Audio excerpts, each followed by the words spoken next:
36ویں number پر کامیاب انسان وہ ہے جو جنت میں جانے والا ہے۔ جنت میں جانے والا انسان کامیاب انسان ہے۔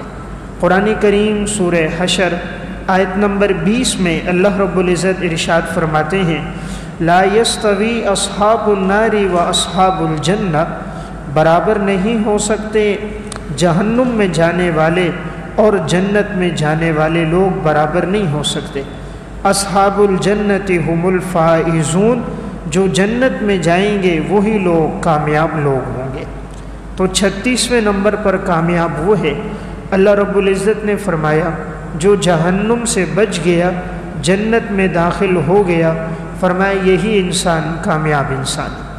قرآن کریم میں سورہ نساء میں اللہ رب العزت ارشاد فرماتے ہیں، کل نفس ذائقۃ الموت، ہر انسان نے موت کا ذائقہ چکھنا ہے۔ وَإِنَّمَا تُوَفَّوْنَ أُجُورَكُمْ يَوْمَ الْقِيَامَةِ، اور یقیناً تمہیں تمہارے اعمال کا پورا بدلہ دیا جائے گا قیامت کے دن۔ فَمَنْ زُحْزِحَ عَنِ النَّارِ وَأُدْخِلَ الْجَنَّةَ فَقَدْ فَازَ، پس جو شخص جہنم سے بچا دیا گیا، جنت میں داخل کر دیا گیا، یقیناً وہی انسان کامیاب ہے۔ وَمَا الْحَيَاةُ الدُّنْيَا إِلَّا مَتَاعُ الْغُرُورِ، دنیا کی زندگی تو نہیں ہے مگر یہ تو ایک دھوکے کا گھر ہے۔ تو قرآن کریم کے اس آیت میں بھی اللہ رب العزت نے کامیاب انسان اس کو قرار دیا جو جہنم سے بچ جائے اور جنت میں داخل ہو جائے۔ اس لیے انسان کو اس بات کی بھرپور کوشش کرنی چاہیے کہ وہ ایسے اعمال اختیار کرے جس کی وجہ سے وہ جنت میں داخل ہو جائے اور ان گناہوں سے اپنے آپ کو بچائے جو جہنم میں جانے کا ذریعہ بنتے ہیں۔ نمبر 37، ایمان پر استقامت اختیار کرنے والا۔ 37واں کامیاب انسان وہ ہے، اللہ رب العزت نے فرمایا کہ جو انسان ایمان پر استقامت اختیار کرے اور اسی پر اپنی زندگی گزار کے جائے۔ سورہ مومنون آیت نمبر 111 میں اللہ رب العزت نے ارشاد فرمایا، انی جزیتہم اليوم بما صبروا، یقیناً آج کے دن ہم بدلہ دیں گے ان لوگوں کو جنہوں نے دنیا میں صبر کیا ہوگا، انہم هم الفائزون، اور یقیناً یہی لوگ کامیاب لوگ ہوں گے۔ قرآن کریم کی اس آیت میں اللہ تعالیٰ نے فرمایا دنیا میں جن پر آزمائشیں آئیں، حالات آئے، مصائب آئے اور انہوں نے صبر کیا، ایمان پر استقامت اختیار کی، یہ لوگ کامیاب لوگ ہیں۔ اللہ رب العزت اپنے نیک بندوں کو آزماتا ہے۔ وَلَقَدْ فَتَنَّ الَّذِينَ مِن قَبْلِهِمْ فَلَيَعْلَمَنَّ اللَّهُ الَّذِينَ صَبَرُوا وَلَيَعْلَمَنَّ الْكَاذِبِينَ، یقیناً ہم نے تم سے پہلے لوگوں کو بھی آزمایا اور ہم تمہیں بھی آزمائیں گے تاکہ پتہ چل جائے سچے لوگ کون ہیں، جھوٹے لوگ کون ہیں۔ تو اللہ کی طرف سے یہ آزمائش ہمیشہ نیک لوگوں پر آتی رہتی ہے۔ نبی اکرم صلی اللہ علیہ وسلم نے ارشاد فرمایا، انسانوں کو جو آزمایا جاتا ہے ان کے اعمال کے بقدر آزمایا جاتا ہے۔ جو اپنے دین میں اور اعمال میں پختہ ہوگا اس کی آزمائش بھی اسی طرح ہوگی۔ سب سے زیادہ آزمائشیں حضرات انبیاء علیہ الصلاۃ والسلام پر آتی ہیں، پھر ان کے بعد جن کا مقام ہوتا ہے اور پھر ان کے بعد جن کا درجہ ہوتا ہے۔ یبتلی الرجل علی حسب دینہ، ہر انسان کو جو آزمایا جاتا ہے وہ اس کے دین کے بقدر ہے۔ اسی لیے سب سے زیادہ آزمائشیں انبیاء علیہ الصلاۃ والسلام پر آتی ہیں۔ انبیاء علیہ السلام میں بڑے جلیل القدر انبیاء ہیں، ان پر کتنی آزمائشیں آئیں، ہم پر اور آپ پر اتنی تکلیفیں نہیں آئی جتنی آزمائشیں ان لوگوں پر دین کے معاملات میں آئیں۔ حضرت نوح علیہ الصلاۃ والسلام 950 سال تک دین کی دعوت دیتے رہے اور آپ کی دعوت پر صرف 80 آدمی ایمان لے کر آتے ہیں، لیکن آپ اپنی دعوت کو جاری رکھتے ہیں۔ حضرت زکریا علیہ الصلاۃ والسلام دین پر اتنی استقامت ہے، جب انہوں نے دین کی دعوت دی ہے تو لوگ مخالف ہو گئے، بادشاہ وقت مخالف ہو گیا، یہاں تک کہ ان کے جسم کے 2 ٹکڑے کر دیے گئے۔ تو آزمائشیں حضرات انبیاء علیہ السلام پر بہت زیادہ آئیں، تکلیفیں بھی ان پر آئیں۔ تو قرآن کریم کی اس آیت میں اللہ تعالیٰ یہ فرما رہے ہیں، یقیناً ہم ان لوگوں کو بدلہ دیں گے دنیا میں جن پر حالات آئے، تکلیفیں آئی اور ان لوگوں نے صبر کیا، جزا فضا نہیں کیا، ایسے لوگوں کا بدلہ جنت ہوگا۔ حضرات سلف پر کتنی آزمائشیں آئیں۔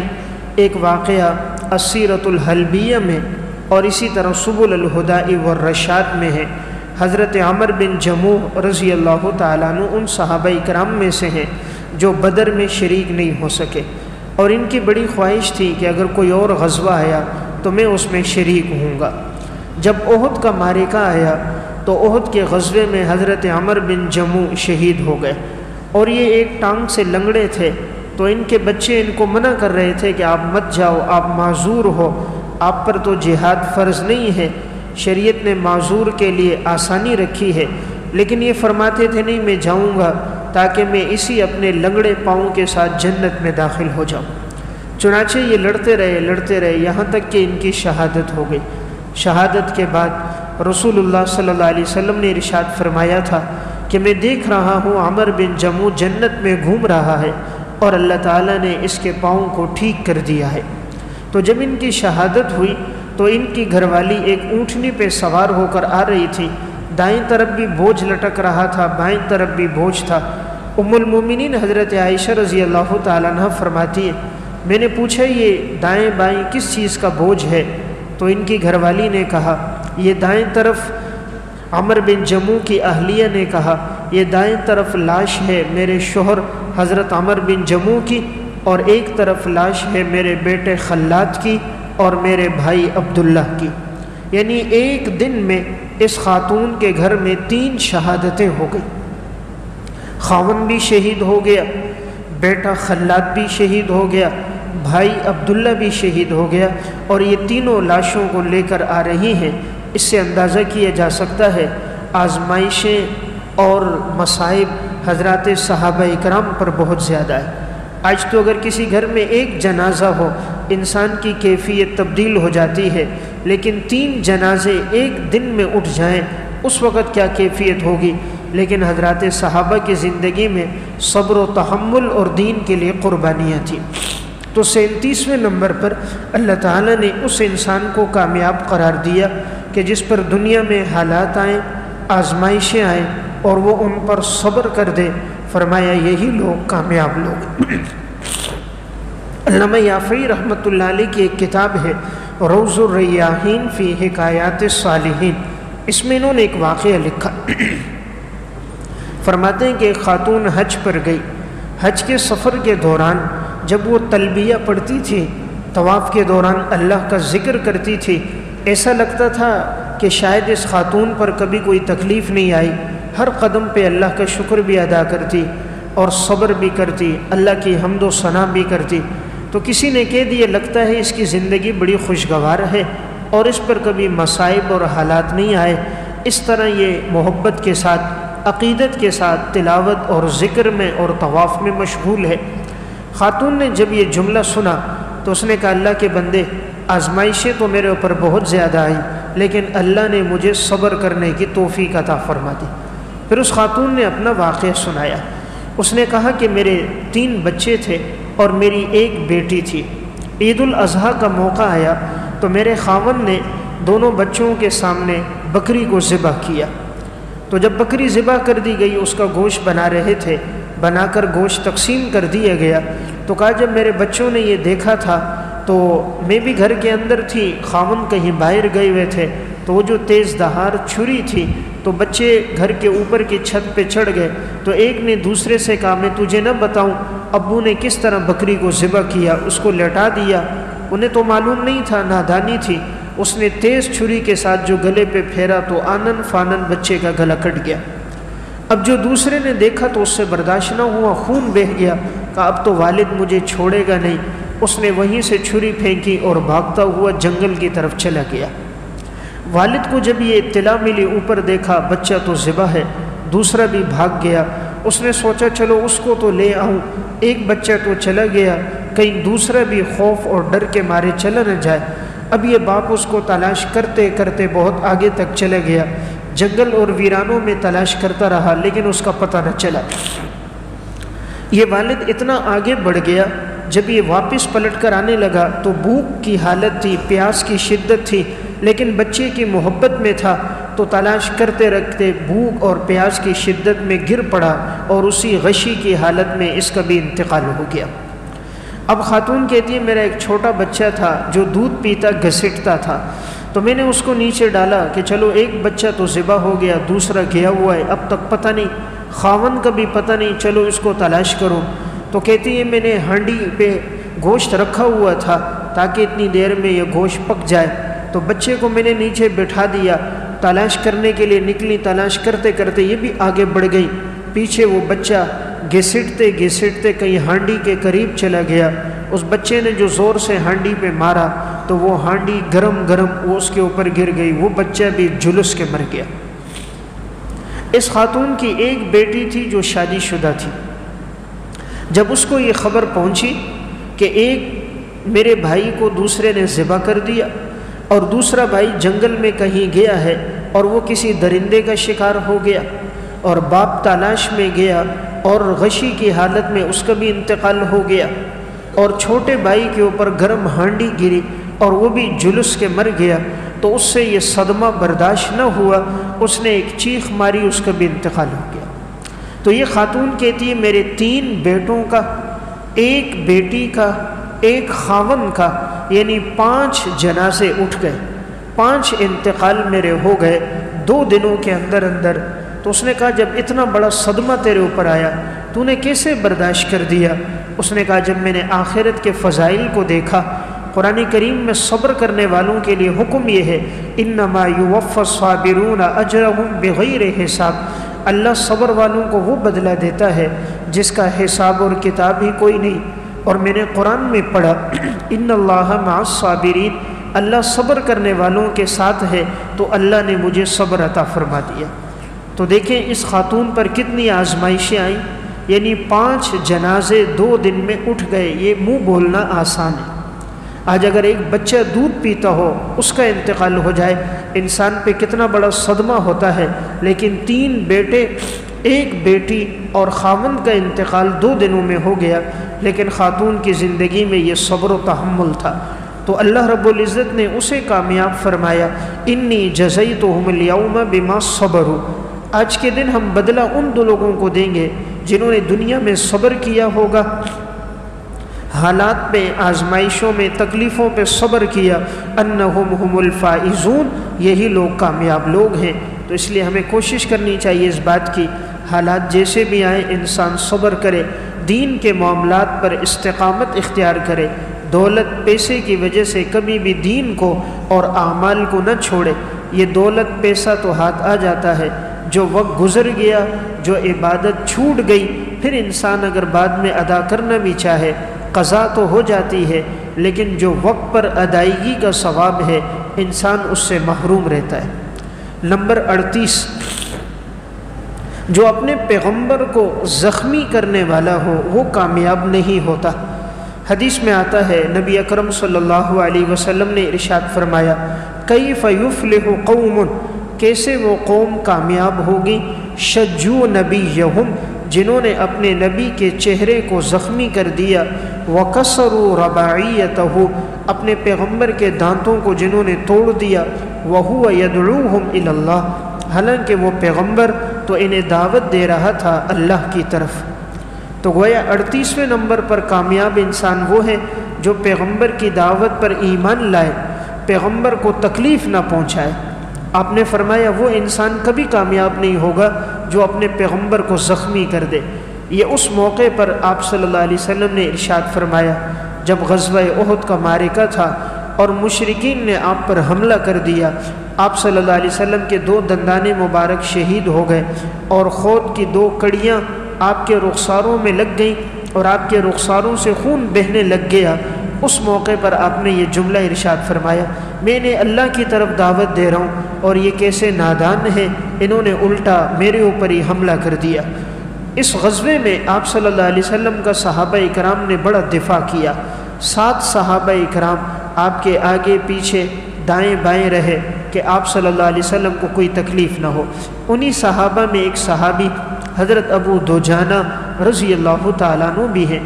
آپ صلی اللہ علیہ وسلم کا دفاع کرتے رہے، جو بھی تیر آتا اپنے ہاتھوں پر سینے پہ برداشت کرتے، اور جب زخم زیادہ لگ گئے تو انہوں نے آپ صلی اللہ علیہ وسلم کی طرف چہرہ کیا، دشمن کی طرف پشت کی کہ جتنے تیر آئیں میری پشت میں لگیں، آپ صلی اللہ علیہ وسلم محفوظ رہے۔ اس طرح انہوں نے رسول اللہ صلی اللہ علیہ وسلم کا دفاع کیا۔ ایک صحابی تھے حضرت زیاد بن سکن رضی اللہ تعالیٰ عنہ، آپ صلی اللہ علیہ وسلم کا دفاع کرتے رہے، یہاں تک کہ اتنے زخمی ہو گئے کہ آپ کے قدموں میں گر گئے، اور جب آخری وقت دنیا سے جانے لگے، سیرت ابن ہشام میں ہے، تو یہ اپنے جسم کو گھسیٹتے گھسیٹتے آپ صلی اللہ علیہ وسلم کے قریب پہنچے اور اپنے رخسار کو رسول اللہ صلی اللہ علیہ وسلم کے قدموں پہ رکھا اور اپنی نگاہیں آپ صلی اللہ علیہ وسلم کے چہرے پہ ڈالی اور کلمہ پڑھا۔ اسی حال میں ان کی شہادت ہو گئی۔ تو گویا آپ صلی اللہ علیہ وسلم کا دفاع کرتے ہوئے آپ کے قدموں میں انہوں نے اپنی جان قربان کر دی، تو اصل قربانیاں حضرات صحابہ کرام نے دی۔ تو آپ صلی اللہ علیہ وسلم یہ فرما رہے ہیں وہ لوگ کبھی کامیاب نہیں ہوں گے جو پیغمبر کو زخمی کر دیں، کامیاب وہ ہیں جو پیغمبر کا دفاع کریں اور پیغمبر کی لائی ہوئی شریعت کو دنیا میں پھیلا دیں۔ نمبر 39، جس قوم کی سربراہی عورت کے ہاتھ میں ہو وہ کبھی کامیاب نہیں ہوگی۔ جس قوم کی سربراہ عورت ہو، آپ نے فرمایا وہ قوم، وہ قبیلہ، وہ خاندان، وہ ملک کامیاب نہیں ہوتا۔ صحیح بخاری کی روایت ہے، رسول اللہ صلی اللہ علیہ وسلم نے ارشاد فرمایا لن یفلح قوم ولو امرهم امرأة، ہرگز وہ قوم کامیاب نہیں ہوگی جن کے معاملات کسی عورت کے سپرد ہو جائیں۔ جس قوم کی ذمہ داری اور جس قوم کے اندر عہدہ عورتوں کو دے دیا جائے، سربراہ عورت بن جائے، آپ نے فرمایا وہ قوم کبھی کامیاب نہیں ہوتی۔ اور رسول اللہ صلی اللہ علیہ وسلم نے یہ جملہ اس وقت ارشاد فرمایا تھا جب آپ کو یہ خبر ملی کہ فارس کے اندر جو بادشاہ تھا اس کا انتقال ہو گیا، اور پھر کسریٰ کے بعد لوگوں نے کسریٰ کی بیٹی کو حکمران بنا دیا۔ آپ نے فرمایا انہوں نے عورت کو حکمران بنایا، اور جو عورت کو حکمران بنائے وہ کبھی کامیاب نہیں ہوتا۔ اللہ تعالیٰ نے مرد کو عورتوں پر فضیلت دی ہے۔ قرآن کریم میں ارشاد فرمایا الرجال قوامون علی النساء، ہم نے مردوں کو عورتوں پر فضیلت دی ہے ہر اعتبار سے، تو لہٰذا امامت کروانا یہ بھی مردوں کا کام ہے، بادشاہت کرنا یہ بھی مردوں کا کام ہے۔ عورت پردے کی چیز ہے، اسے پردے میں رہنے کا حکم دیا گیا۔ یہاں تک کہ نماز جیسی اہم عبادت اگر وہاں بھی امام سے غلطی ہو جائے، شریعت نے مرد کو حکم دیا کہ تم امام کو لقمہ دو، تسبیح پڑھو، عورت کو حکم دیا کہ تم اپنے ایک ہاتھ کو دوسرے ہاتھ پہ مار کے تصفیق کرو، یعنی زبان سے کچھ نہ بولو بلکہ ایک ہاتھ کو دوسرے پہ مارو، اس سے جو آواز پیدا ہوگی تو امام سمجھ جائے گا کہ اس سے غلطی ہوئی ہے۔ تو نماز جیسی اہم عبادت میں بھی عورت کو بولنے کی اجازت نہیں دی گئی۔ جب عورت کے لیے اتنا پردہ ہے کہ نماز کی اصلاح کے لیے بھی اسے حکم یہ ہے کہ وہ زبان سے نہ بولے، ہاتھ پر ہاتھ مار دے، تو عورت کے لیے اس طرح بلند آواز سے بات کرنا، گھروں سے باہر نکلنا، غیر مردوں سے اختلاط کرنا، بے و شرع ان کے ساتھ شریک ہونا، نیم لباس پہن کے باہر گھومنا، یہ تو بطریق اولا عورت کے لیے ناجائز ہے۔ تو ہماری ماضی میں بھی ایک لیڈر گزری جو عورت تھی، آج بھی ہماری ایک سیاسی جماعت کی جو قیادت کر رہی ہے وہ عورت ہے، اور ہم بھی ایسے نادان اور نکمے اور بیوقوف ہیں، اس کے نعرے بھی مار رہے ہیں، اس کے پیچھے بھی چل رہے ہیں، اس کی دعوت کو ہم بھی کر رہے ہیں، اس پہ خوش بھی ہو رہے ہیں، حالانکہ آپ صلی اللہ علیہ وسلم فرما رہے وہ قوم کبھی کامیاب نہیں ہوگی جس کی حکمرانی اور سربراہی کسی عورت کے ہاتھ میں آئے گی۔ اللہ تعالیٰ نے سربراہی کے لیے مرد کو رکھا، جیسے مسجد کی امامت مرد کا کام ہے، ملک کی حکمرانی اور سرداری بھی عورت کا کام ہے۔ عورت عقل کے اعتبار سے ناقص ہے، اسی لیے دو عورتوں کی گواہی ایک مرد کے قائم مقام ہے۔ مرد کو اللہ نے عقل کامل عطا فرمائی ہے۔ پھر عورت کے لیے حیض و نفاس کے ایام ہیں، جن ایام میں وہ عبادت نہیں کر سکتی، نماز نہیں پڑھ سکتی، ہر مہینے اس کے لیے ماہواری ہے، بچے کی ولادت کے بعد اس کے بیماری کے ایام ہیں۔ تو سربراہی کے لیے ایسا شخص چاہیے جو ہر وقت موجود ہو، رعایا کی بات سن سکے اور وہاں آ کر ان کی گفتگو سن کر فیصلے کر سکے، ان کے مسائل کو حل کر سکے، اور یہ قوت اور طاقت اللہ نے ایک مرد کو عطا کی ہے۔ نمبر 40، نماز کے لیے آنا کامیابی کی علامت ہے۔ نماز کے لیے آنا کامیابی کی علامت ہے، اور جو نماز میں سستی کرتا ہے وہ شخص ناکامی میں، بدبختی میں اور نامرادی کی زندگی میں پڑ جاتا ہے۔ دیکھیں آذان کے اندر جو کلمات کہے جاتے ان میں ایک کلمہ ہے حی علی الفلاح، آؤ کامیابی کی طرف، آؤ کامیابی کی طرف۔ تو اللہ تعالیٰ نے نماز کو کامیابی قرار دیا۔ معلوم ہوا سب سے بڑی کامیابی کیا ہے کہ کسی انسان کو نماز پڑھنے کی توفیق مل جائے۔ اس لیے جب آذان کی صدا لگے انسان سارے کام کاج چھوڑ کر نماز کی طرف متوجہ ہو جائے۔ ام المومنین حضرت عائشہ رضی اللہ تعالیٰ عنہ فرماتی ہے آپ صلی اللہ علیہ وسلم گھر کے کام کاج میں ہوتے، لیکن جب آذان کی صدا سنتے سب کاموں کو چھوڑ دیتے، ایسا لگتا تھا ہمیں پہچانتے ہی نہیں ہیں۔ یعنی آذان کے بعد ایک مسلمان کا تعلق صرف اور صرف مسجد کے ساتھ اور نماز کے ساتھ ہونا چاہیے، اور آذان کا ادب کا تقاضا بھی یہ ہے کہ انسان سنے اور جواب دے۔ بسا اوقات یہی ادب مغفرت کا ذریعہ بن جاتا ہے۔ عربی کی ایک کتاب ہے الاشارات فی علم العبارات، اس میں انہوں نے ایک واقعہ لکھا۔ ہارون الرشید کی بیوی گزری ہے زبیدہ۔ یہ زبیدہ بڑی نیک خاتون تھی، اس کے محل میں ہر وقت ایسی عورتیں تھیں جو قرآن کریم کی تلاوت کرتی تھی، اور اس نے ان کی ڈیوٹی لگائی ہوئی تھی، تو گویا ہر وقت اس کے محل میں قرآن کریم کی تلاوت ہوتی تھی، اور اسی نے نہر زبیدہ بنائی، آج تک اس کے آثار موجود ہیں۔ جب اس کا انتقال ہوا تو اس کو خواب میں کسی نے دیکھا اور پوچھا اللہ نے آپ کے ساتھ کیا معاملہ کیا؟ زبیدہ نے کہا اللہ نے میری مغفرت کر دی۔ کہا کس عمل پہ مغفرت ہوئی؟ تو زبیدہ نے کہا ایک دن میں اپنی سہیلیوں کے ساتھ جھولا جھول رہی تھی، اس دوران آذان کی آواز آئی، تو میں نے ان سے کہا میرے جھولے کو روک دو۔ سہیلیوں نے میرا جھولا روک دیا۔ کہا میں نے آذان کے کلمات کو سنا اور ہر کلمے کا میں نے جواب دیا، اور پھر میں نے اس کے بعد آذان کی دعا پڑھی، اور میں نے سر پہ دوپٹہ ڈال کر یہ عمل کیا۔ اللہ رب العزت کو یہ عمل اتنا پسند آیا کہ اس نے آذان کے احترام میں اپنے جھولے کو روکا، آذان کے احترام میں اس نے اپنے سارے کام کاج چھوڑے، سر پہ دوپٹہ ڈالا۔ زبیدہ کہتی ہے اس عمل کی وجہ سے اللہ نے میری مغفرت کر دی۔ تو معلوم ہوتا ہے آذان کا احترام ایک بہت بڑی اہم عبادت ہے، اس لیے انسان اس کی بھرپور کوشش کرے، جب بھی آذان کی آواز سنے اپنے کام کاج چھوڑ کر آذان کی طرف متوجہ ہو جائے۔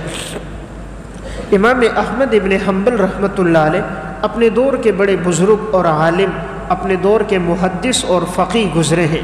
جب ان کا انتقال ہو گیا، کسی نے ان کے انتقال کے بعد دیکھا یہ جنت میں گھوم رہے ہیں، اللہ نے بلند و بالا درجات اور مقامات امام احمد ابن حنبل کو عطا فرمائے، اور دیکھا ان کے پڑوس میں ایک شخص تھا جو ان کے گھر کے قریب رہتا تھا، لوہار تھا، لوہا کوٹنا، لوہا کاٹنا، لوہے کی خرید و فروخت کرنا، بھٹی میں کام کرنا، یہ اس کا کام تھا۔ وہ شخص کہتے ہیں میں نے خواب میں دیکھا وہ بھی جنت میں گھوم رہا ہے، مجھے تعجب ہوا کہ اس کی زندگی میں تو ایسا مجھے کوئی نیک کام نظر نہیں آیا، اللہ نے اس کو کیسے جنت عطا فرما دی۔ امام احمد بن حنبل تو بڑے محدث تھے، جن کی ساری زندگی حدیث کی ترویج میں، تعلیم میں گزری، فتنوں کا انہوں نے مقابلہ کیا، فتنہ خلق قرآن کے مقابلے میں استقامت اختیار کی۔ اللہ نے اس شخص کو کیسے یہ مقام دے دیا؟ کہتے ہیں جب میں نے اس سے پوچھا تو اس نے اپنا واقعہ سنایا، کہا میری زندگی میں ایک عمل تھا جو اللہ کو پسند آیا، وہ عمل یہ تھا کہ میں لوہا کوٹتا تھا، لوہے توڑتا تھا، تو میں ہتھوڑا اٹھا لیتا، اگر آذان کی آواز سنتا تو میں ہتھوڑا مارتا نہیں تھا بلکہ ہتھوڑا رکھ دیتا تھا، آذان کے کلمات سنتا، اس کا جواب دیتا، پھر اپنا کام کاج چھوڑ کر مسجد کی طرف آتا، نماز پڑھتا۔ اللہ کو یہ عمل پسند آیا کہ اس کی زندگی میں آذان کا ادب اور احترام ہے، تو فرمایا اسی ادب اور احترام پر اللہ نے میری مغفرت بھی کر دی اور مجھے جنت میں داخل بھی کر دیا۔ واقعہ سنانے کا مقصد کامیاب انسان کی ایک علامت کیا ہے کہ وہ آذان کی صدا سنے، نماز کے لیے آئے اور دنیا کے جتنے کام کاج ہیں ان کو چھوڑ دے۔ نمبر 41، جسے دنیا اور آخرت میں عافیت عطا کر دی گئی وہ کامیاب انسان ہے۔ کامیاب انسان وہ ہے جسے دنیا اور آخرت میں عافیت عطا کی گئی۔ نبی اکرم صلی اللہ علیہ وسلم نے ارشاد فرمایا فَإِذَا أُعْطِيتَ الْعَافِيَةَ فِي الدُّنْيَا وَأُعْطِيتَهَا فِي الْآخِرَةِ فَقَدْ أَفْلَحْتَ، یقیناً اگر تجھے عافیت دے دی گئی دنیا میں اور تجھے عافیت دے دی گئی آخرت میں تو کامیاب ہو گیا۔ تو آپ صلی اللہ علیہ وسلم نے کامیابی کس کو قرار دیا؟ جس کو دنیا اور آخرت میں عافیت دی گئی۔ عافیت کا مطلب کیا ہے؟ کہ اللہ تعالیٰ مصیبت سے، تکلیفوں سے، آزمائشوں سے انسان کو محفوظ رکھے اور انسان اچھی حالت کے اندر ہو، بڑے مصائب سے محفوظ ہو، پریشانیوں سے محفوظ ہو، یہ عافیت ہے۔ تو ہمیشہ اللہ تعالیٰ سے عافیت کی دعا کرنی چاہیے۔ آپ صلی اللہ علیہ وسلم نے ایک شخص کو دیکھا، وہ صبر کی دعا کر رہا تھا۔ آپ نے فرمایا یہ دعا نہ کرو، عافیت مانگو۔ صبر کا مطلب تو ہے پہلے مصیبت آئے پھر انسان صبر کرے، تو تم یہ نہ مانگو، عافیت مانگو، اللہ مصیبت میں مبتلا ہی نہ کرے۔ انسان تو کمزور ہے، بس اوقات مصیبت میں پڑھ کے دور ہو جاتا ہے، مصیبت میں پڑھ کے ناشکری کے کلمات کہہ دیتا ہے، بس اوقات مصیبت میں پڑھ کے اللہ کی نافرمانی کر لیتا ہے۔ اس لیے انسان ہمیشہ اللہ سے عافیت مانگے کہ اللہ تعالیٰ عافیت کی حالت میں رکھے۔ ہر مصیبت سے بڑی مصیبت موجود ہے۔ دنیا میں انسان جتنے مصائب دیکھ رہا ہوتا ہے، ہر مصیبت کو دیکھنے کے بعد اس سے بڑی مصیبت بھی موجود ہوتی ہے۔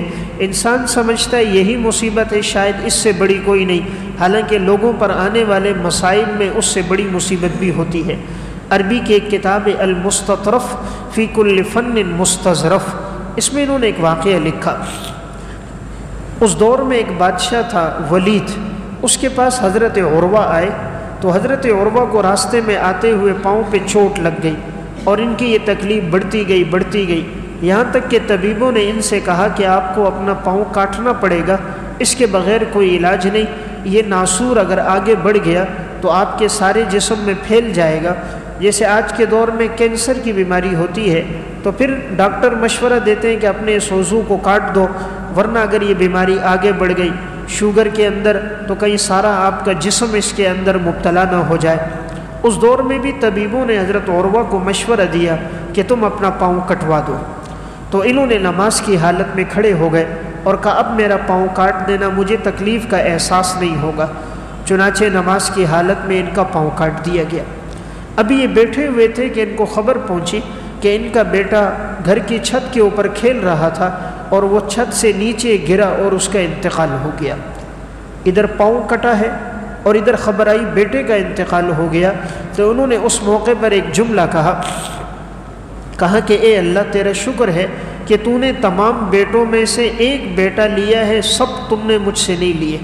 اے اللہ اگر تو چاہتا سب کا انتقال ہو جاتا، لیکن تیری منشا اور مرضی ہے، تو نے ایک بیٹا لیا، باقی ساری جماعت کو باقی چھوڑا، بیٹے بیٹیاں اہلیہ دولت پیسہ اور میری سواری باقی ہے۔ اے اللہ میں تیرے فیصلے پہ راضی ہوں۔ بادشاہ وقت کو بڑا تعجب ہوا، ادھر پاؤں کٹا ادھر بیٹے کا انتقال ہوا، لیکن صبر و تحمل کتنا ان کی زندگی میں موجود ہے۔ اب یہ بات چل رہی تھی، اتنے میں ایک بوڑھا شخص آیا اور اس نے آ کر بادشاہ ولید کو اپنا واقعہ سنایا۔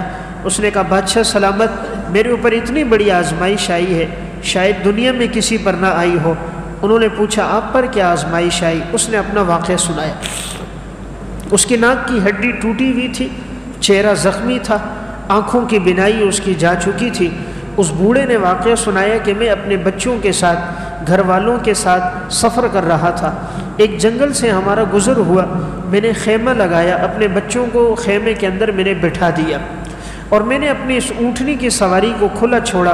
سواری چرتے چرتے پہاڑ کے اوپر چلی گئی، تو کہا اچانک ایسا ہوا ہم سوئے ہوئے تھے، میں ایک ٹیلے کے اوپر سویا ہوا تھا اور میرے ساتھ میرا چھوٹا سا بچہ تھا، وہ بھی میرے ساتھ ٹیلے پر تھا، باقی گھر والے نیچے جنگل میں خیمہ تھا اس میں سو رہے تھے اور ہماری اونٹنی پہاڑ پہ چل رہی تھی۔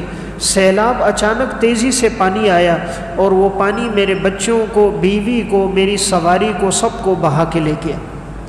کہا جب مجھے ہوش آیا میں ٹیلے پر تھا، میں نے دیکھا تو کوئی بھی باقی نہ بچا، وہ سیلاب کا ایسا ریلا تھا جو سب کو بہا کے چلا گیا۔ اب کہتے ہیں میں نے دیکھا ایک میرا بچہ ہے، میں ہوں، اور میری ایک اونٹنی باقی ہے پہاڑ پر، باقی کچھ بھی نہیں۔ کہتے میرے دل میں خیال آیا چلو اس اونٹنی کو تو پکڑ لوں اور اس کے ذریعے سے اگلا سفر کروں گا، پہاڑ کے اوپر سے چلا جاؤں گا۔ تو کہتے ہیں میں ٹیلے کے اوپر سے کراس کرتے ہوئے، راستہ تلاش کرتے ہوئے اونٹنی کے پیچھے جا رہا تھا۔ تو جب میں آدھے راستے تک پہنچا تو کہیں بھیڑیا بھی پیچھے ٹیلے کے پیچھے تھا، وہ بچ گیا تھا۔ اس نے آ کر میرے بچے کے اوپر حملہ کیا۔ تو میرا وہ چھوٹا بچہ تھا، جب بھیڑیے کا حملہ ہوا وہ چیخنے لگا۔ میں مدد کے لیے پیچھے کی طرف جب دوڑ کر آیا تو بھیڑیے نے اس کو اپنے منہ پہ لے کر آگے بھاگ گیا اور وہ پہاڑ کی طرف بھاگا، پہاڑ پہ چڑھ گیا۔ اب کہتے ہیں میں بھیڑیے کے پیچھے گیا، لیکن بھیڑیا میرے ہاتھ سے نکل گیا اور وہ میرے بچے کو لے کر چلا گیا۔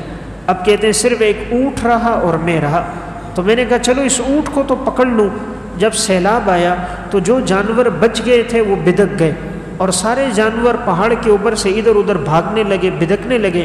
جب انہوں نے سیلاب کے ریلے کو دیکھا، کہتے میں اپنے اونٹ کو پکڑنے کے لیے بھاگا تو اونٹ مستی کی حالت میں تھا، بدک گیا تھا۔ میں قریب گیا، اس نے میرے منہ پر لات ماری، تو کہا یہ لات میرے منہ پہ لگی تو ناک کی ہڈی ٹوٹ گئی اور میری آنکھوں کی بینائی چلی گئی۔ پھر اس نے ایک جملہ کہا فَأَصْبَحْتُ بِلَا عَيْنَيْنِ وَلَا مَالٍ وَلَا وَلَدٍ وَلَا أَهْلٍ۔ جب صبح ہوئی ہے تو میری حالت یہ تھی، نہ میرا مال تھا، نہ میری اولاد تھی، نہ میری بیوی تھی، نہ میرے بچے تھے، نہ میری آنکھوں کی بینائی تھی۔ تو ہر مصیبت سے بڑی مصیبت موجود ہے۔